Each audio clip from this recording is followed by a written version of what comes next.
Prije 4 godine maslinarska obitelj Ivanović iz Sutivana svoju je tradicionalnu proizvodnju odlučila obogatiti prirodnom kozmetikom. U izvrsnom spoju ekološkog maslinova ulja i mediteranskog bilja stvaraju domaće proizvode od kojih su mnogi ljekovitih svojstava. Lijep pozdrav, dragi gledatelji, ja sam Jasna Damjanović, a vi gledate Đir Sutivan. Mirjana i Tonči Ivanović na svome OPG-u imaju 400 stabala maslina, a upravo maslinovo ulje osnova je za njihovu prirodnu kozmetiku. Gospođo Ivanović, upoznajte nas s proizvodnjom. Sve radimo ručno, na što smo ponosni, suprug i ja. Cijela naša kozmetička proizvodnja je baza maslinovo ulje. Znači njega oplemenjujemo sa smiljem, sa lavandom, sa kaduljom, lovorom, ružmarinom. Želimo kupcima približiti u biti sve ono bogatstvo koje nudi ovaj naš otok. Radimo jednostavnu proizvodnju, to su macerati, što znači da potapamo biljke u maslinovo ulje koje stoje određeno vrijeme pod određenim uvjetima i kad one ispuste nakon tog vremena svoja eterična ulja, oni su spremni za procjeđivanje i tada ih možemo koristiti u kozmetičke svrhe. Kada i njih spojimo sa domaćim pčelinjim voskom, dobivamo meleme koji također svaka biljka ima svoju svrhu. Možete li nam izdvojiti neki od svojih proizvoda? Ne znam nešto posebno da bih izdvojila jer mi obično koristimo sve, pogotovo kada proizvodim uvijek ostane onaj neki mali višak, tako da ja imam svoje teglice u koje to usipam. Pa onda ako pečem kolač, kuhamo, pečem se ili uzmem gospinu travu ili smilje za strije, za podočnjake, za bore, za opekotine, za osipe. Gospina trava je inače tražena, mi ju isto koristimo za sve moguće, pogotovo kada beremo bilje pa dođe do grebotina, dođe do porezotina.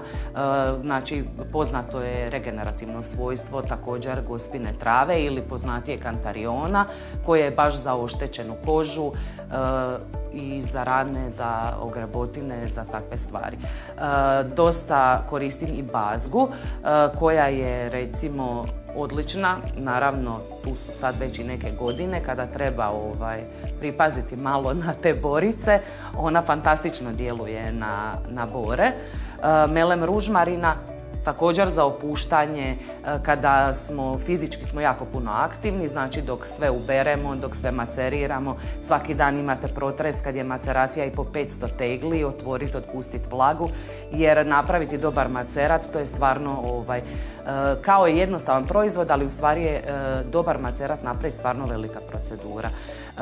Također macerat lovora ja koristim za moje probleme recimo sa artritisom, umasiviravam ga svako večer prije spavanja i kada koristite, naravno sve što je prirodno nije kemija, morate koristiti svakodnevno da bi djelovalo, ali evo, ovaj naš brać je stvarno poznat po biljkama, po mediteranskom bilju koje je ljekovito, koje je za razne tegobe se može iskoristiti. Tek ste 4 godine u ovom poslu i već ste dobili vrijedno priznanje. Prošle godine nas je direktorica turističke zajednice prijavila na natječaj koji je organizirala udruga Hrvatsko selo ruralni turizam i dobili smo brončani suncokret na nacionalnom nivou. Evo nam se na snimanju pridružio neočekivani pomagač.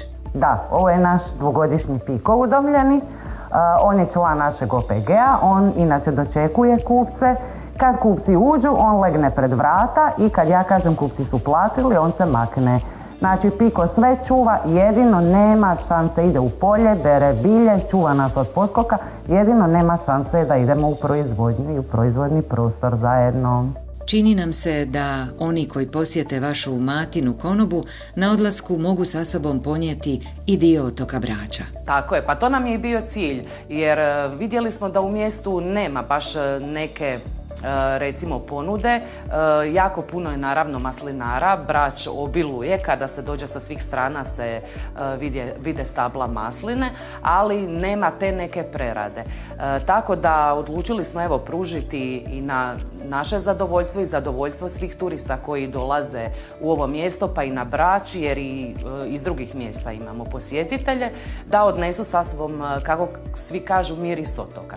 Znači, mi ostajemo u toj jednostavnoj proizvodnji, osjeti se svaka biljka u našem proizvodu, osjeti se miris maslinovog ulja, ekstra djevičanskog naravno, sorta oblica po kojoj je Brač poznat. I jednostavno to je nešto što je i korisno i što je lijep poklon i suvenir koji će ponijeti svi sa sobom sa otoka.